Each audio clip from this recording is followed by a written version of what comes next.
राजन, वो कौन सी विकट परिस्थिति आन पड़ी थी जिसमें महादेव ने अपनी ही प्रिय पुत्री के पति के शीश को उसके धड़ से अलग कर दिया।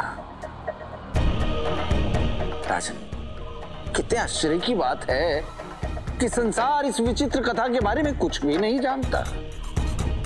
संसार तो ये भी नहीं जानता कि महादेव की कोई पुत्री भी थी और उसका कोई पति भी था। हरि अनंत, हरि कथा अनंता। राजन, इसीलिए मेरी गूढ़ कथा को ध्यान से सुनना, क्योंकि इस गूढ़ कथा में ही छुपा है मेरे प्रश्न का उत्तर। राजन, एक समय की बात है, महादेव और माता पार्वती संसार में भ्रमण के लिए निकले।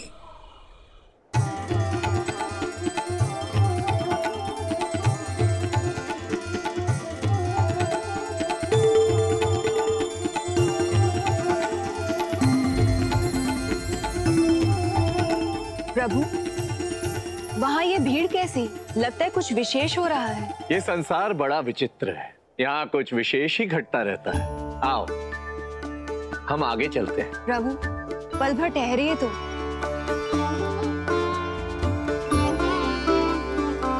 देखिए ना, ये कोई साधारण घटना नहीं घट रही है। कितना विशाल जनसमूह उमड़ पड़ा है। देवगण भी यहीं पर है। देवी, जब तक ये संसार है तब तक चमत्कार भी। आइए, हम भ्रमण का आनंद लेते हैं। परंतु महादेव, बिना जाने समझे संसार के भ्रमण करने का क्या आनंद? आप अवश्य ही हमारा ध्यान हटाना चाहते हैं, किंतु हम भी ये जानकर ही रहेंगे कि वहां हो क्या रहा है। ठीक है देवी, यदि यही आपकी इच्छा है तो सुनिए। ये जो वृक्ष है, ये कोई साधारण वृक्ष नहीं है। ये कल्प वृक्ष है। पलक झपकते ही किसी की भी सारी मनोकामना पूर्ण कर सकता है। प्रभु, हम ये बात तभी मानेंगे जब हम स्वयं इस कल्प वृक्ष की परीक्षा ले लेंगे।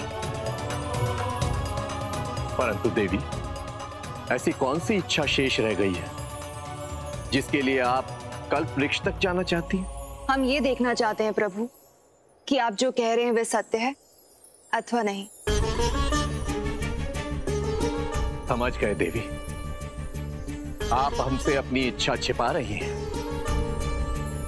परंतु ज्ञात रहे, जो भी भाग्य में नहीं होता उसकी इच्छा करने से केवल दुख की प्राप्ति होती है। दुख तो तब होता है प्रभु जब इच्छा पूरी नहीं होती।